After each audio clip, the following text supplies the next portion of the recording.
Hello, everyone. Today we have joining us all the way from the Galapagos, it's Sally the tortoise. Hi, Sally. Are you ready to hear the story of Truman? Okay, let's begin.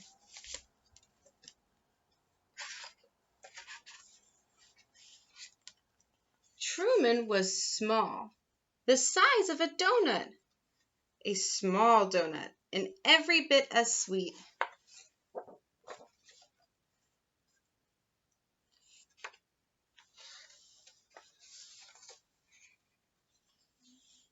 He lived with his Sarah high above honking taxis and growling trash trucks and shrieking cars and the number 1 bus, which traveled south.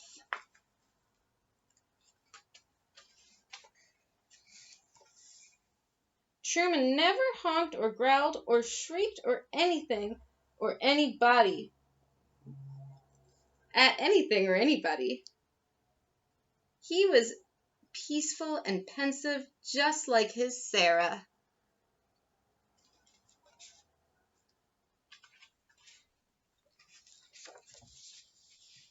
One day, Sarah ate a big banana with her breakfast, clipped a blue bow in her hair, and buttoned up a brand new sweater.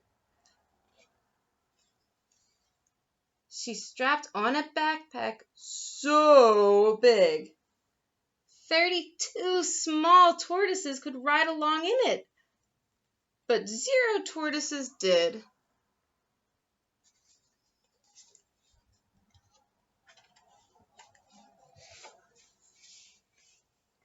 Sarah placed 7 green beans in Truman's dish.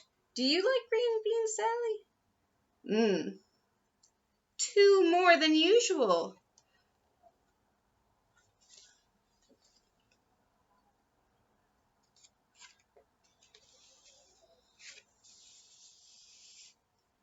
She kissed her finger and touched it to his shell and whispered, "Be brave."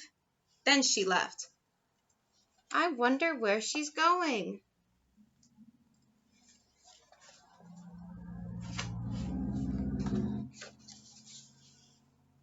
Not to worry, she'd left before, and she'd always returned, but this time that backpack was particularly big, and Sarah looked particularly pensive.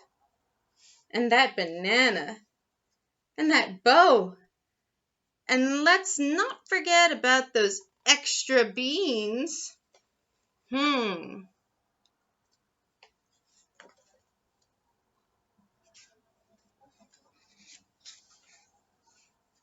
That's when Truman saw something he'd never seen before. Sarah boarding the number 1 bus going south. The bus roared away.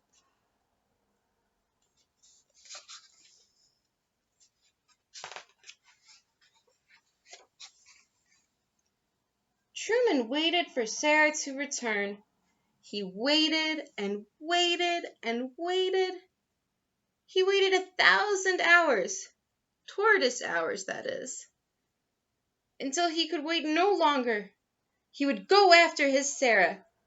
He would catch the number 1 south, even amid the honking, the growling, and the shrieking, even if it seemed impossible.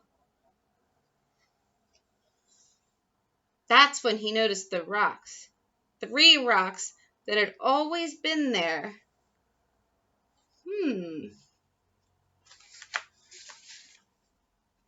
Ordinary rocks that now seemed extraordinary. Do you see what he's doing? He's escaping.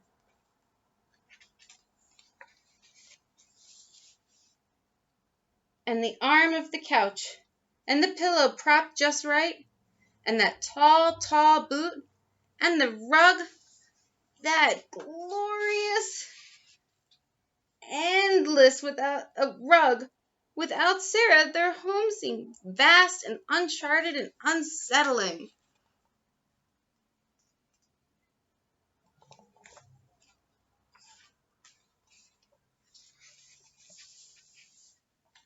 Truly unsettling. Uh-oh.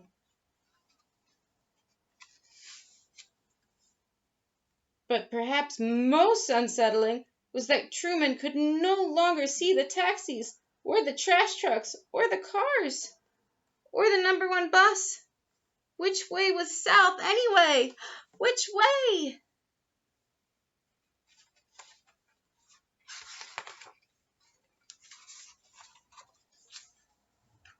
Now the sun hung low like Truman's head.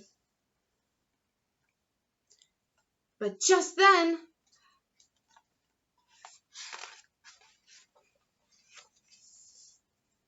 and then, vroom, screech, whoosh, up the floors and under the doors, Truman heard it. A bus! It was time to catch the #1 south. Amid the honking and the growling and the shrieking, yet standing there in that ray of light, Truman felt peaceful and pensive and brave.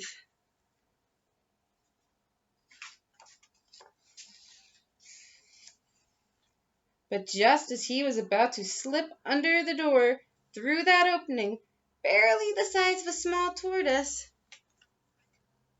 what do you think? Sarah! She spotted him, shining like the sun. Truman! She cried.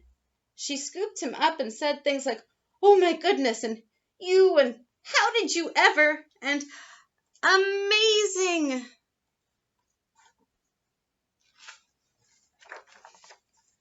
Sarah kissed her finger and touched it to his shell and tucked him back safely in his tank, where he was peaceful and pensive and proud. And later, just before bedtime, she read him a story, just like we're reading a story.